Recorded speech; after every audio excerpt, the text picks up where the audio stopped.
সম্মানিত দর্শক ভাই বোনেরা, আসসালামু আলাইকুম। হিন্দু ভাইদের প্রতি আদাব।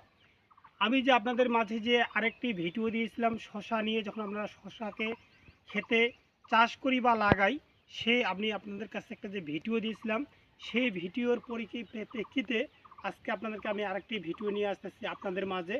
আসলেই আমরা কৃষকরা কতটুক ক্ষেত চাষ করে উপকার পাই এবং কতটুক ক্ষতির সম্মুখীন হই, সে বিষয় নিয়ে আজকে আপনাদের মাঝে আলোচনা করব এবং আমার মনের কিছু কথা শেয়ার করব আপনাদের মাঝে। দেখুন, শশার যে বাগান আমি যে চাষ করেছি শশাগুলি, আসলে আমি শশার তেমন কিছু একটা দাম পাইনি।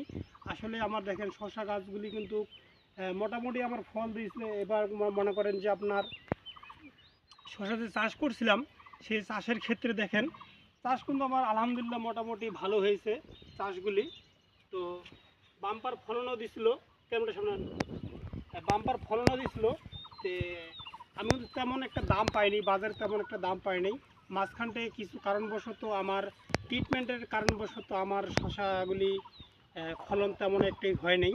এখন তো শশার মোটামুটি সিজন শেষের দিকে, দেখতে পাচ্ছেন শশা গাছে কিন্তু তেমন শশা ধরেনি। এখন এই আশা করি এই শশার গাছগুলি এখন আমি উঠে ফেলবো। উঠানোর পরে আবার নতুনভাবে অন্য কোনো চাষ করার চিন্তাধারা করতেছি। আসলে আপনার যে বিষয়টা বলি, আমরা যারা কৃষক আমরা কিন্তু সঠিক এবং ন্যায্য মূল্যটা পাই না।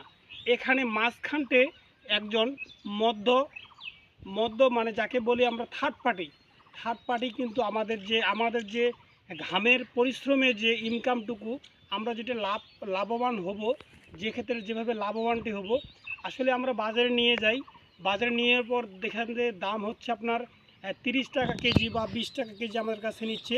ওইটাই কিন্তু ওই শশা, আমাদের এই শশাগুলি আবার বিভিন্ন এলাকায় বিভিন্ন শহরে যায় কিন্তু আবার 60 টাকা, 70 টাকা, 80 টাকা, 100 টাকা পর্যন্ত কেজি বিক্রি হচ্ছে। তো আমি উদাত্ত আহ্বান জানাবো, যারা থার্ড পার্টি আপনারা কিঞ্চিত পরিমাণ লাভ করেন, আমাদেরকে টিকে রাখেন। আমাদের যে ঐতিহ্যবাহী যে কৃষি কাজ করি আমরা, আমাদেরকে একটু হলেও স্বস্তিতে রাখেন। কারণটা হচ্ছে যে আমরা অনেক কষ্ট করে যে চাষ করি, খুবই কষ্ট করে চাষ করি। দেখতে পাচ্ছেন এগুলো কিন্তু একদিনের কাজ না, অনেক দিন ধরে কাজ করতে হয়।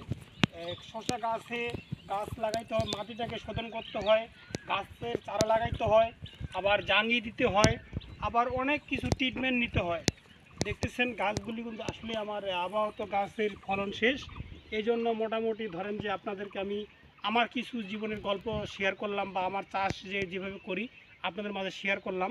আসলে মধ্যস্বত্ব ভোগীরাই কিন্তু আসলে আমাদের থেকে বেশি লাভ করতেছে। কারণটা হচ্ছে যে আমরা তো সঠিক এবং ন্যায্য জায়গায় যেতে পারি না।